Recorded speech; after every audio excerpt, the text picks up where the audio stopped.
Oregon and Oregon State are set to face off for the final time as rivals in the Pac-12 conference.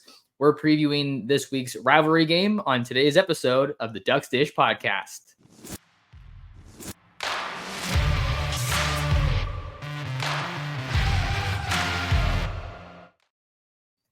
And we're back like we never left. Oregon fans, what's going on? How we living? Thank you so much for tuning in to another episode of the Ducks Dish podcast. Just in case you're new here, I'm your host, Max Torres. Excited to have you guys along for another awesome episode of the pod. Make sure you like, comment, and subscribe wherever you're watching or listening. You can always find us on YouTube at Oregon Football Max Torres. Not rolling solo today. I am joined by the absolute man, Jarrid Denney, Oregon beat writer for ScoopDuck on 3. How we doing, man? Thanks for being here. I'm good, Max. How are you, bro? I appreciate you having me on. I'm great. You know, got to catch up with you and spend a little bit of time on the beat myself in person in Eugene a couple weeks ago. We closed out the press box with the man, the myth, the legend, James Crepea at like 2:30 a.m. after that USC game. So I'm definitely missing Eugene. I'm jealous that I can't be there for this game, but man, it's a really exciting time right now to be covering the Ducks, as you probably know. Yeah, bro. I think my immune system is still recovering from that press box close down, but we're getting through it. It's obviously like the rubber's hitting the road this time of year, man. This is what the season's all been about. Oregon State on Friday. It all obviously starts now for the Ducks. It's just really exciting times mixed with like a little bit of holiday craziness. So it's a hectic week. It really is. Yeah, lots of traveling. I'm back up home in the Bay Area with family for the holiday, and then I'll hit the road on Friday to go back to LA for Modern Day St. John Bosco round 2 in the CIF Southern Section D1 final. And then you also have Oregon and Oregon State that day. So it is busy as can be. Lots of football in the air. Best time of the year. We got Oregon and Oregon State. Kind of our plan for today. We're going to be previewing the episode, talk a little bit of Oregon offense and defense, Oregon State offense and defense, and then wrap things up with some big picture talk and some final score predictions. So I didn't let you know about that, Jarrid. I'm going to put you on the spot at the end of the episode so we can kind of see how we think things are going to shake out. So, Jarrid, you kind of have a cool perspective on this because we were saying this before we recorded. You have a little bit more familiarity with the Beavs than most people do.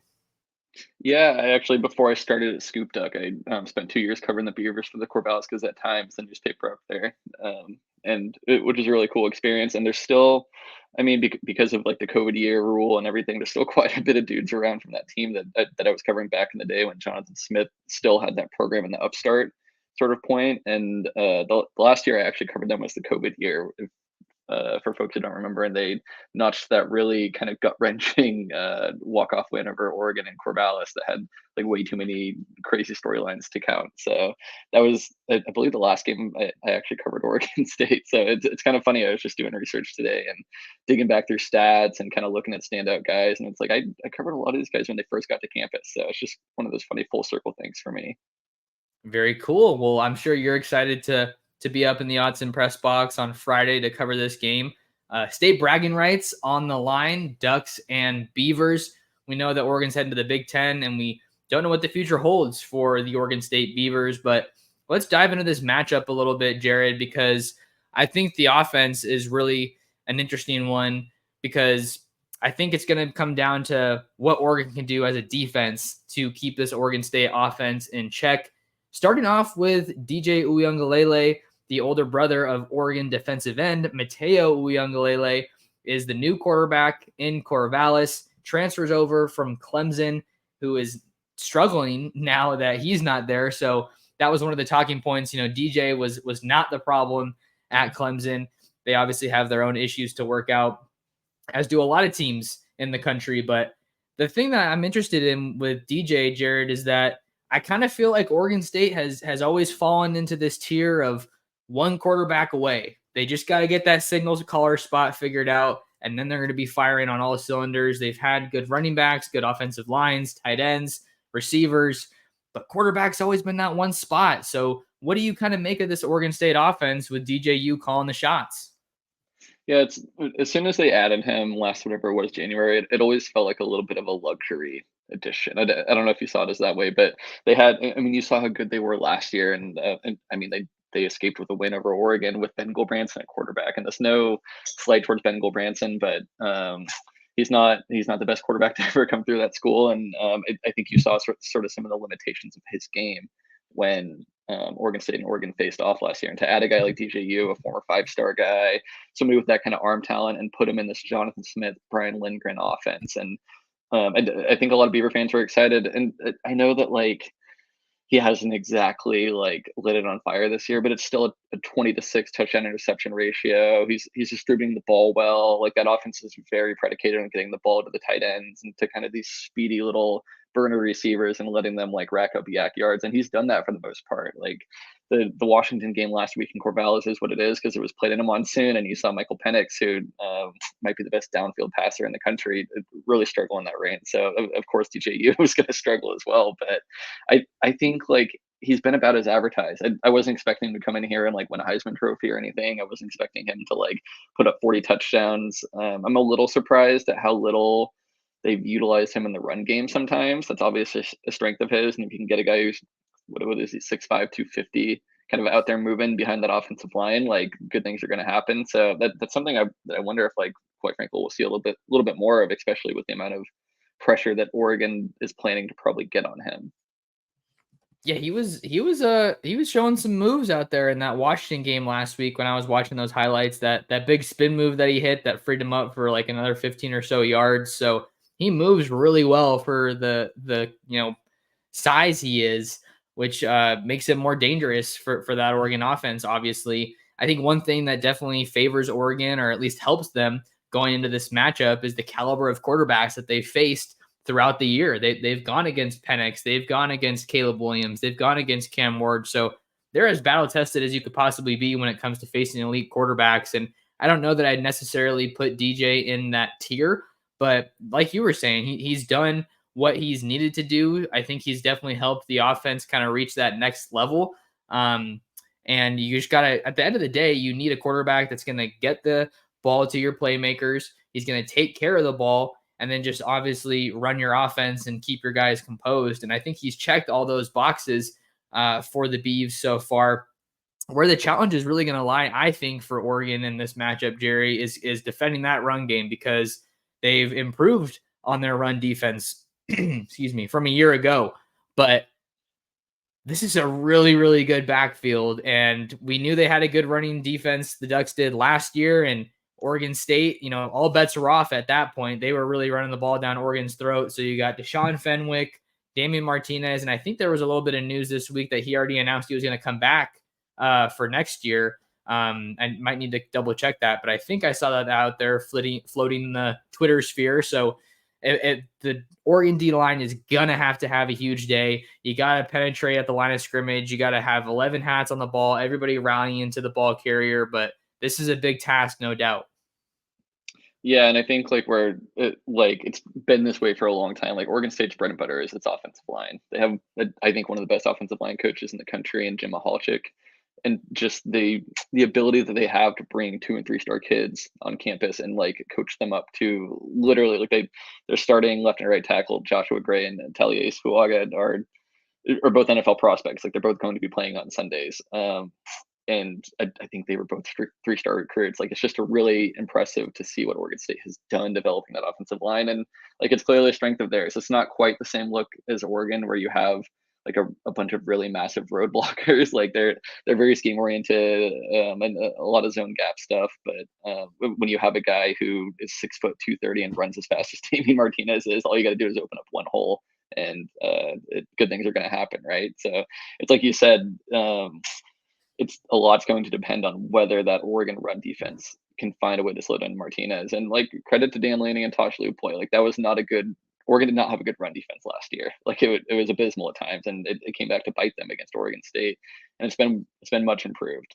And like a lot of it obviously has to do with the portal additions that they made. When you bring in the Jordan Birches and Justin Jacobs and a guy like Evan Williams who can come down and stop the run, like, yes, it's going to help a ton. But they've just been so much more gap sound and so much better schematically and so much more disciplined and just so much more sure tackling wise this year than they were last year, that it's not really surprising to look up and see them with what is it, I think the 10th best run defense in the country. Like, you watch them play for a quarter or two and see guys flying around, and it totally makes sense. So it's one of the things I've been most excited to see all year is this Oregon rushing offense Oregon State rushing offense versus this Oregon rush defense. So I'm personally going to have a lot of fun watching that. And it's interesting to say at this point, Jarrid, that Oregon still has a big test to face because it's the regular season finale. They've faced all these tests, and really, for the most part, I think you would say that they've passed all those tests throughout the year, with the lone Washington loss being the main blemish that everyone's going to latch onto there.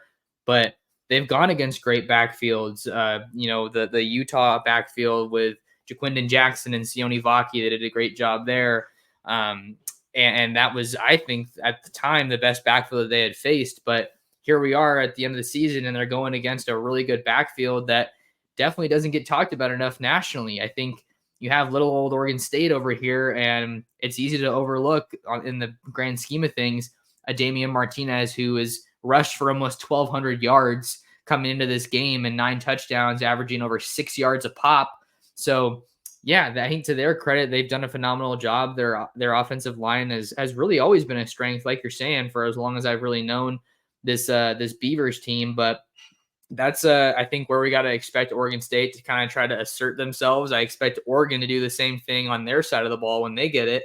But I'd love to talk a little bit more about these receivers, because I think, you look at those guys, and Silas Bolden and Anthony Gould, I think is the other guy's name. They're 5'8" receivers, and you think, oh, well, they're only 5'8", like whatever.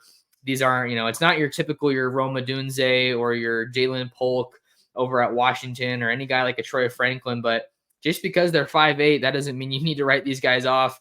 I mean, look at what Wazoo's I can't remember what that guy's name was. The Wazoo receiver absolutely lit up Oregon. His name is escaping me right now. So, like, they've had guys that have had their moments against them, and you can't give them any extra yards or extra space, because they're going to take advantage of you. So Oregon's DBs are going to need to have a big day as well. Yeah, both those guys that you mentioned, Bolden and Gould, they both are great in the return game as well. Like, they're just slippery, speedy guys. They both are around 220 yards after the catch on the year. Like I said earlier, like, it's like, as you mentioned, it's not going to be like Penix to a Dunze where you're just airing it out down the sideline to your big X receiver. Like, TJU is going to get them the ball in space, and they're going to try to make plays, and it's up to Oregon's defensive backs and cornerbacks to kind of figure out how to stop them. And Kyrie Jackson and Jalil Florence have been really, really disciplined and really efficient tackling wise this year. And that's something that I think has played a big part in Oregon's defense being as good as it has. Now we're going to have to wait and see if Jalil Florence is even going to be available for the Ducks. He didn't practice when we were able to watch on Tuesday. He's obviously been a little dinged up. Same with Kyrie, and you saw Dante Manning and Nico Reed and Triquez Bridges all get a little bit of run against Arizona State, and they've all done fairly well this year when they've been called upon. So I think Oregon's depth at corner is definitely a big asset. But when you have speedy receivers as good as those ones, like, it's going to come down to sound tackling and just kind of limiting those big plays, I think. And Oregon has been a lot more fundamentally sound this year. Missed tackles are way down.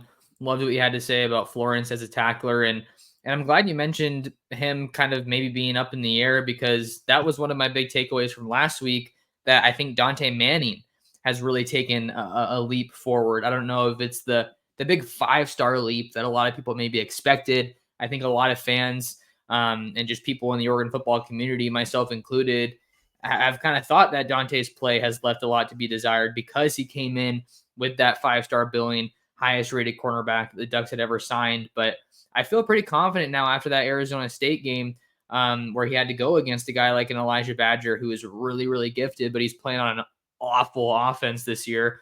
But Dante's been playing some really good ball. And I think that I'm pretty convinced that he is clearly somebody that they're more than comfortable turning to if they need to.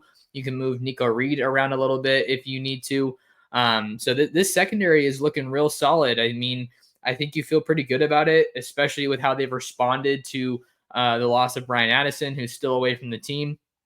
he was probably the best safety on that in that group. So being able to move guys like Nico Reed around if you need him. We saw Cole Martin have himself a day out in the desert and a little bit of a homecoming, seeing that they signed him out of Basha in Arizona. So I think you feel really good about every level of this defense right now, especially as it pertains to this matchup with Oregon State. But they're always well coached and they're always ready to go.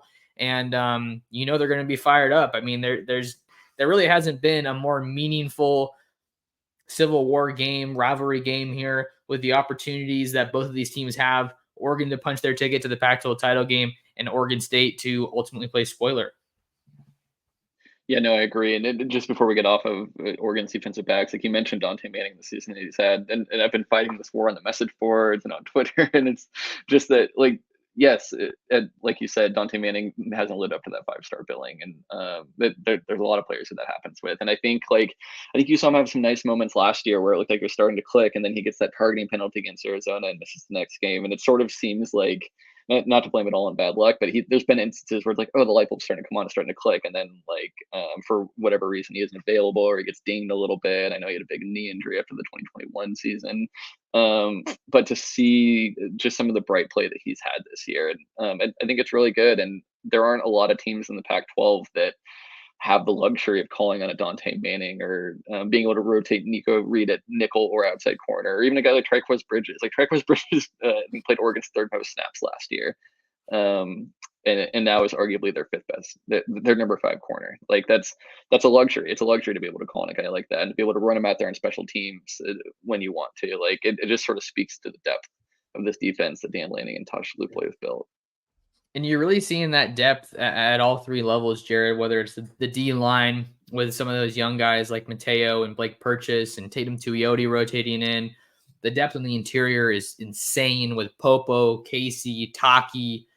You just have so many different guys. Dorless, obviously, we have to mention him, that can come in and really, have an impact for you. And there's not much of a drop off when they need a breather.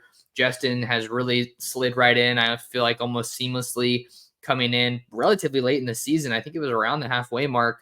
So that was not the ideal time. And then Jeff Bossa, Jamal Hill. I mean, Jamal Hill, I can't talk enough about him and how comfortable he looks after moving from safety. When I got out to Eugene, that was one of my biggest takeaways from that week. Like, oh my God, this guy is massive.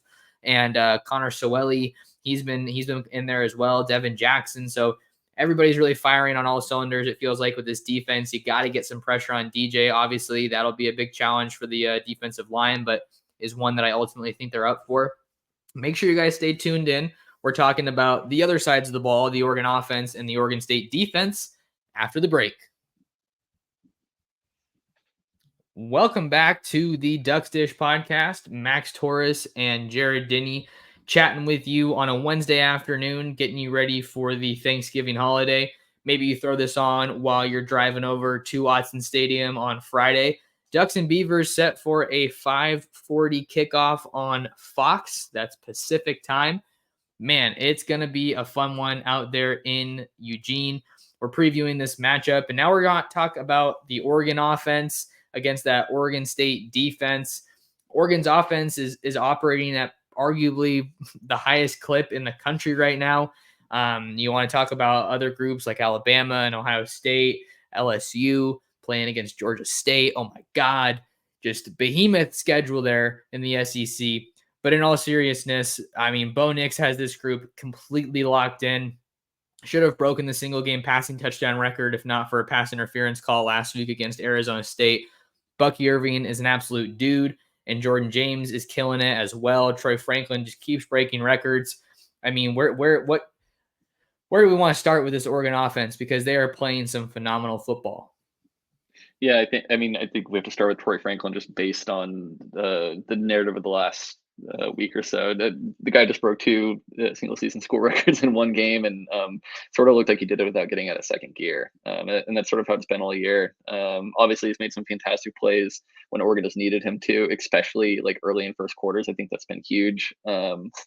I don't have the stat in front of me right now. I saw something this week where he's been one of the most productive players, one of the most productive receivers in the country in first halves this season. So the ability for Bo to just kind of be able to throw it up to him in single coverage and know what you're going to get, like, can't be understated. And that really, like, doesn't do justice to what his game is. I think he's become so much more technical this year, such a better route runner. He said during the offseason that he wanted to get stronger, and he's definitely done that. You're seeing him, like, his yak is through the roof compared to was last year. And I think he's absolutely deserving of some of the first round NFL draft grades that are starting to get slapped on him. And it's quite honestly, it's just been a lot of fun for somebody who covers this team week in and week out, to watch a guy like that. Like, quite honestly, Oregon hasn't had a lot of guys in the past. Like, you go back, Dylan Mitchell obviously set the school record in 2018 for single season receiving yards, but, like, you could probably count on one hand the number of, like, true, like, go-to deep ball threats that Oregon has had. Like, you saw Devin Williams was there during that last Mario Cristobal year, but that never really worked out the way that people playing for it too. So it's just been a lot of fun to watch this, and I'm curious to see exactly what Troy's going to do in these last few really pivotal games. It's so interesting that you mentioned how Oregon's kind of lacked that premier number one wide receiver, because I think they've done a lot with the wide receiver position, but haven't always necessarily been bringing in like absolute studs. I think certainly in the Chip Kelly years, you can kind of say that they did more with less type of a deal, just not like really, really talented recruits that, had a lot of fanfare around them coming in, but you coach those guys up and look what they can do. But that's really changed. I mean, you look under Mario Cristobal with Brian McClendon, they signed 3 All-Americans in the year that Troy came in, with Dante Thornton, who's now at Tennessee, and Isaiah Brevard. Actually don't know what he's up to now. He's probably playing somewhere, but Troy was the gem in that group, clearly. And it's crazy to think about where he's at now, because he did play as a true freshman, but they just didn't pass the ball very much when Mario Cristobal was the head coach at Oregon. It was a run, and then, hey, let's run some more. So it was a really dry offense. And I think seeing guys like Kenny Dillingham and Will Stein come in here has been a breath of fresh air for the receiver position, just getting those guys the ball. And then, yeah, Troy has just been so phenomenal to watch. He's one of my favorite players to watch on this team. Maybe it's just because he's from the Bay Area, so I like him a little bit more. But Tez Johnson has really emerged as the true number 2 on this team. Major yards after the catch guy and a burner over the top for sure. Good to see Gary Bryant Jr. get in the end zone last week against Arizona State. And then you got Bucky catching balls out of the backfield, a true 2-headed monster at tight end with T. Ferg and Patrick Herbert. So everybody's contributing. I think that's one of the biggest things for me. Maybe it was just because of the ASU game last week, but I feel like it's really been a season-long theme with this Ducks offense, is that they're operating at such a high level. The O-line is playing at a Joe Moore Award level, and you're getting contributions wherever you need them almost. It's never just one guy that's always carrying the load. Yeah, and I think, like, one of the most telling things about how good this offense has been the things that fans are nitpicking about anymore. It's been the, like, why isn't Garrett Bryant Jr. getting more targets, or why isn't Trayshawn Holden more involved in the passing game, or why are the 2 big time transfer offensive guards, Junior Angilau from Texas and Nishad Strother from East Carolina, they've hardly played this year because they were dinged up at the start of the year, and Marcus Harper and Stephen Jones kind of took hold of the starting guard spots, and there's been no reason not to play them because they've been so good. If those are the things that you have to complain about your team's offense, then, like, things are probably in a pretty good place, right? No doubt about it. You got so many guys, and then Iapani Pancho Lalaulu has been one of the great stories. Getting to see him in motion last week against Arizona State was pretty wild. I feel like you talk about luxuries. I feel like having him standing out as much as he is as a true freshman is an absolute luxury for this Oregon offensive line, which is playing amazing football under Alik Terry. I really don't think, I'd kind of be curious to get your opinion here, Jarrid. Did you think that Oregon's offensive line was going to be playing at this level after you lose Adrian Clem and all those starters from last year? I sort of did, just because of I remember writing this during July and August, like, the depth, the depth is just absurd in terms of, like, proven talent. And, like, it was going to take a couple of pieces clicking. Like, you had a Johnny Cornelius coming in from Rhode Island, and there was always going to be a little bit of an adjustment period moving up to the Power 5 level, but he has hit the ground running, and looks like a future, like, day 2 draft pick, if possibly even higher. Like, you mentioned Poncho. I think that's a guy, like, obviously, like, a very highly touted recruit, and by no means, like, the highest rated Oregon recruit Yeah. from the 23 class.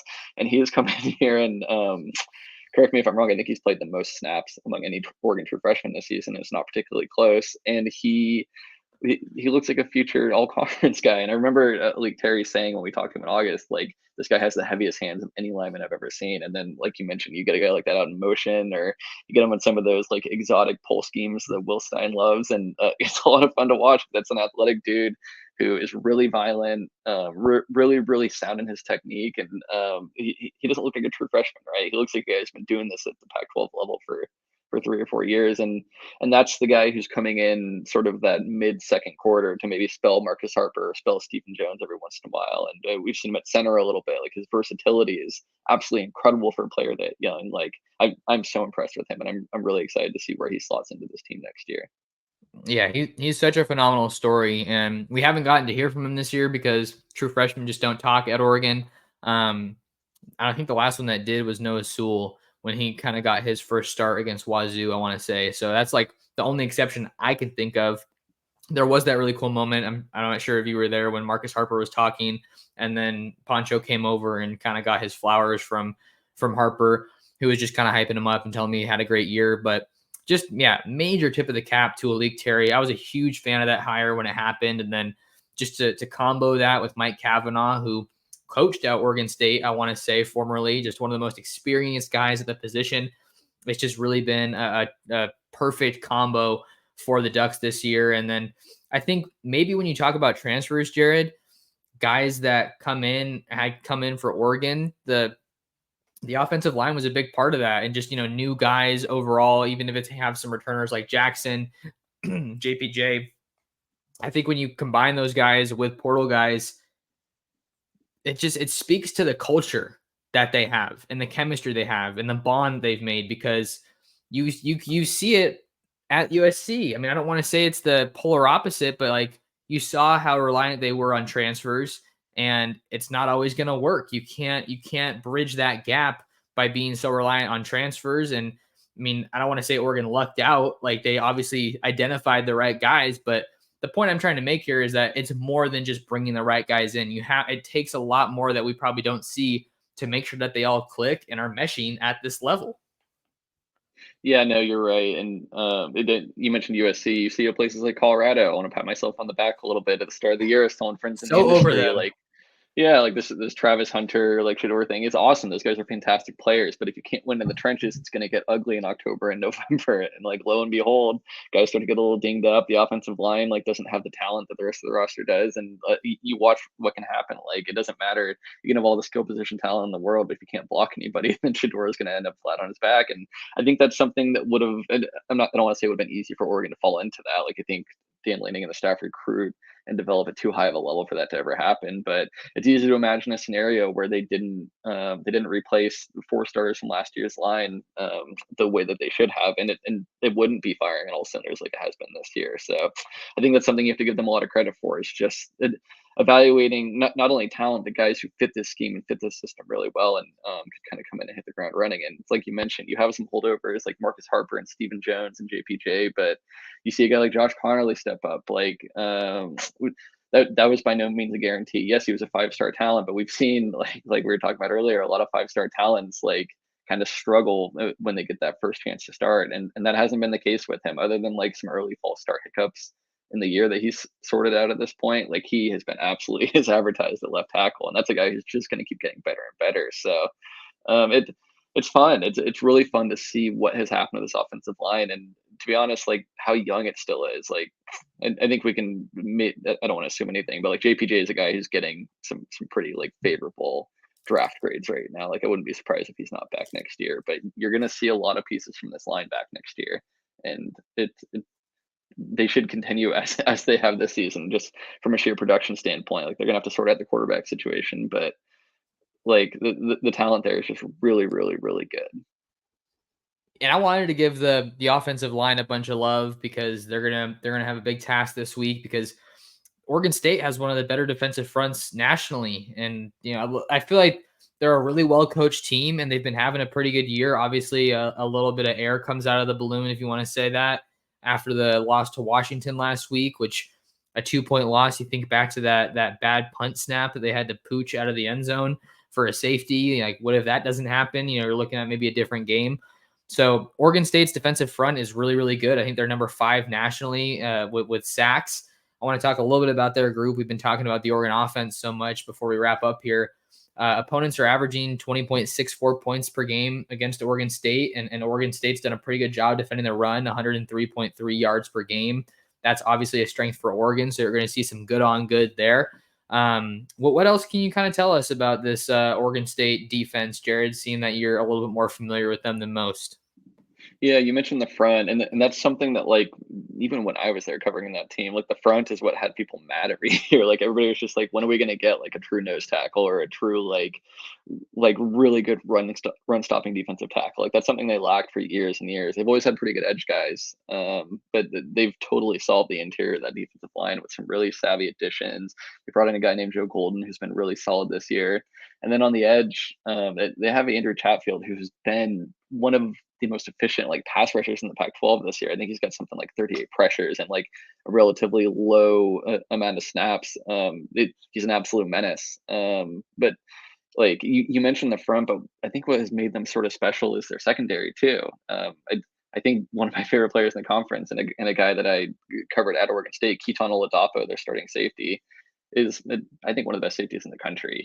He's sort of a do-it-all guy. Like, he can come down and stop the run if you need him to. He's good in coverage. And I know that like Pro Football Focus grades are like a little bit of a funny taboo topic with some people, but he's got the 7th highest PFF defensive grade in the country. Like, just sort of absurd for a guy playing at Oregon State. They have some dudes on this defense, and it's considering the guys they lost from last year's defense, a couple multi-year starters like Alex Austin and Jaden Grant. Like, they've done a really good job of replacing those guys this year, and I think they've been better defensively, honestly, than I thought they would be, because I thought they had too much to replace. But like, you're seeing why folks are so scared about Jonathan Smith leaving Corvallis, because he built that roster really well. He has continued to kind of develop really well. He's replaced the guys that they've lost. Like, there aren't a lot of people who could walk into Corvallis and bring in the talent that he has and develop it the way that that staff has. So I'm intrigued to see how they hold up against Oregon's offense. Like, I think they did a pretty darn good job holding Washington in check. I know it was a tsunami in Corvallis for that game, but there aren't a lot of teams that are going to hold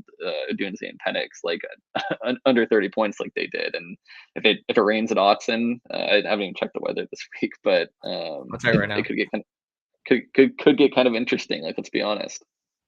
Yeah, no, it definitely could. Right now, the weather is set for 48 and sunny on Friday, so we'll see if that changes. But I was going to get to your point about holding Washington to what they did. So I think that's probably something that isn't getting enough discussion nationally heading into this game. Even though it was a rainy game, those are still really talented guys at the skill positions, and that was one of Penix's worst performances of the year. So I think Oregon's more than up to the task offensively. I think, it's really the defense that I'm going to be focused on in terms of like what kind of a game can they have, because we know the strength, I think, of this Oregon State team is their offense, and more specifically their rushing offense. So that was a matchup you were excited about. So I just think that Oregon has too much talent. I mean, it sounds kind of cliche and repetitive because they have more talent than almost every team in the Pac-12 just because of how well they recruit. I know that because that's my passion and my focus. But before we get to our predictions, Jarrid, we got to talk about the elephant in the room. Jonathan Smith being really, really strongly linked to this Michigan State head coaching vacancy, with Mel Tucker getting fired earlier this year. It's a feeling that Oregon fans know all too well. Kind of felt like Kenny Dillingham might have had 1 foot in, 1 foot out last year because he took that Arizona State job right after the Oregon game. So I'm sure that Oregon fans aren't feeling too great about that. And then, of course, Mario Cristobal's departure to Miami after the 2021 Pac-12 title game. I'm just curious to see what the vibe's like with these players, seeing that, all signs right now are pointing towards Jonathan Smith becoming the next Michigan State head coach. Not confirmed, but you can't help but wonder, how is that going to impact how Oregon State comes out? Yeah, no doubt, and it's a nervous time for folks in Corvallis, right? Because this is it goes without saying, this is their guy. This is the former walk-on quarterback who led you to your greatest season in program history, and then came back to resurrect the program after Gary Anderson ran into the ground and left it for dead. Like it doesn't. It's almost like a sort of storybook type thing with them, right? Like that. And to be honest, like I'm obviously not as dialed in on the Oregon State stuff as I was when I was working for Corvallis covering that beat. But this is a guy who, like, when I was covering Jonathan's teams, I had a hard time ever imagining him leaving because it was just such a perfect picture fit. They were never going to get anybody in who can recruit to that town as well as he can, and can build a staff there like he can, and can sort of sell that vision like he could. And the interestingly enough, the one place I could ever sort of see him leaving for was if the UCLA job came open. And that's obviously been a little bit of an interesting thing the last few weeks with Chip and some of the chatter coming out of there. But I mean, Jonathan's an LA guy. He went to Glendora. He grew up like just a couple miles from the UCLA campus. Like that was sort of the one where I'm like, if that opens up, like Oregon State might be in trouble. And so to see how quickly the MSU thing has moved and how quickly those rumors are coming out, I think it's interesting. And I don't know if you saw his response to John Canzano yesterday when he was sort of asked about the status of where he's at contract wise, and sort of his thoughts on the overall job. And quite honestly, I respect him for being as candid as he was. For anybody who didn't see it, he basically said like, "Hey, I've got an agent to take care of that stuff. If he's not doing his job and like sort of telling me the best offers are out there, then like what am I paying him for?" And I'm sure that answer made a lot of Oregon State fans upset. And that's not verbatim. Like I'm probably doing a disservice to what he said. You can go find the answer on Twitter and read it yourself if you haven't seen it yet. But I'll be interested to see what happens on Sunday. To be honest, like depending on how the game goes, like if he's gone on Sunday, like it's going to be ugly stuff in Corvallis. And I know this isn't a popular thing to say with a lot of Oregon fans listening, but I feel bad for the Oregon State fans. Like this is they had a lot of reason to be excited this year, and I think they've had so many near misses. Like 3 losses have come by a combined 8 points. Like it's very easy to imagine a scenario where the season has gone much differently for them. And now you're sitting here like no shot at a Pac-12 title game, probably no shot at New Year's Six bowl, and you are like kind of nervously waiting to figure out what's going to happen with your head coach. Like it like Oregon fans know it's not a great feeling, right? So and then you factor in the no longer having a conference, what's going to happen with their long-term conference outlook. Like it's just got to be a really tough time to be a Beaver fan. So I'm interested to see how that unfolds this weekend. I think he makes some interesting points bringing up the Michigan State stuff. I personally like if it was my call, like I think Jonathan Smith is a top 20 coach in the country, and I think he can hold out for a better job than that Michigan State job. And obviously, like when the money starts flying around, then the amount of dollars that some programs are going to throw out, it's easier for me to say like, why would he take that job than it is when you have the contract in front of you. But I think that's a guy who, if he wanted to wait on it, could go get a much better job, just personally. Well, we will have to see how it all plays out. I definitely echo where you're coming from as far as just a tough situation for Oregon State as well as their fan base with conference realignment next season. But let's not keep the people waiting any longer for these score predictions as we kind of wind things down here on the Ducks Dish podcast. I did make my prediction story before like the more smoke came out about Michigan State with Jonathan Smith, so I can't help but wonder if that would affect it. But I was back and forth a little bit. I had Oregon winning by 2 scores. I came down to 38-28 was my final score prediction. I think with rivalry games, you never know what's going to happen. Like I said, we're both kind of echoing Oregon has the talent on paper, but Oregon State is a really well-coached team. Oregon's obviously got a little bit of PTSD, at least Oregon fans, I should say, a little bit of PTSD from last year's absolute collapse out in Corvallis, which was followed by Kenny Dillingham's departure to ASU. So it's kind of hard to be confident at times, right? Just when you look at the history that Oregon has had in big time games in November and just down the stretch. But to Dan Lanning's credit, it feels like this is a different team and a different kind of deal with him as head coach, his abilities to make adjustments both in game and game to game each week, I think should give you a lot of confidence that Oregon can show up and maybe even win in a big way. But for now, I'm erring a little bit on the side of caution. I think the spread was at 13.5, and I got Oregon by 10, 38-28 at home. Yeah, I had them I'm sort of on the same page as you. I've got them at 31-21, Oregon winning. I think a lot of it's going to come down to time of possession, right? Like Oregon State's going to run the snot out of the ball, and that's going to limit Oregon's ability to go score. But as many nice things as I've said about Oregon State's defense, like I think those defensive backs are still going to have a hard time matching up with Oregon's receivers. They have good DBs. They've got Ryan Cooper Jr., one of the best nickels in the league, who I think could maybe do a serviceable job against Tez. They've got some decent stuff on the outside. I've mentioned their safeties. Keaton Oladapo and Achille Arnold are both really good run stopping safeties. So I don't think it's a thing where like Bucky's going to run wild or Troy's just going to put up 250 yards or something like that. But I do think there's a talent gap, and I think you bring up a fair point. I'm not worried at all about Jonathan Smith's sort of mindset heading into this game. The guy's a professional. Like I don't think he's got one foot out the door, so to speak. But you can start to wonder about some of the players, right, coming off that really tough loss to UW. And yes, it's a rivalry game, but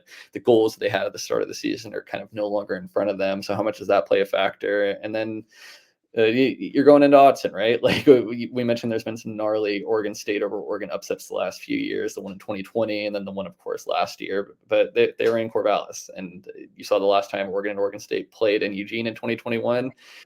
The last Mario Cristobal year, or Oregon won pretty handily, despite the fact that was a very unserious Oregon team that was going through a ton of nonsense at that point. So it's obviously an understatement to say that like home field advantage plays a factor here, but I think it really does. And it, like I haven't even mentioned yet the fact that I just think this is like a really mature Oregon team. It's much more mature than we've seen the last few years. And you've got guys where there's not going to be any sort of letdown or any sort of like looking past the next opponent. Like they know how good Oregon State is. And like we were talking with Jackson Powers Johnson yesterday, and you could tell how upset he still is and how mad he still is about what happened last year. And he was talking about sort of some of the disrespect that like maybe the fan showed his family in Corvallis last year. Like this is an Oregon team that's really fired up for this occasion. And I think that like they wouldn't at all mind sort of putting a big win, hanging a big win on the Beavers before they kind of part ways and head to separate conferences. So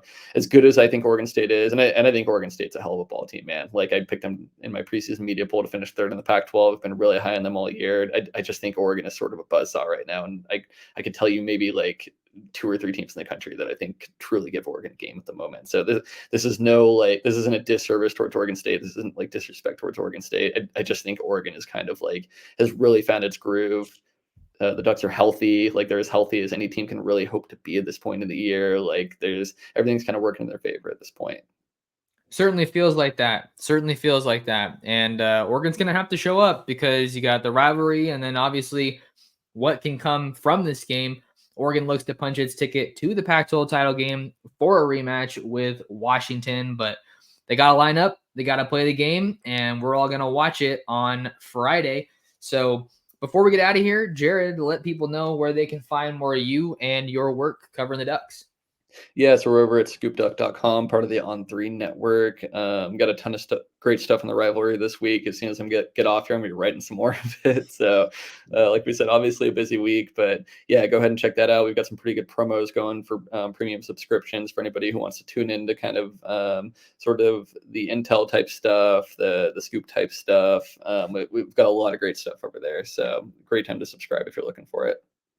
All right. Make sure you guys lock in with Jarrid. If you want to find more of me, you can follow me on Twitter and Instagram at mtorresports. Subscribe to my YouTube channel at Oregon Football Max Torres. We are on the road to 3K, and you guys have been awesome. So really appreciate the support. Run those numbers up for me.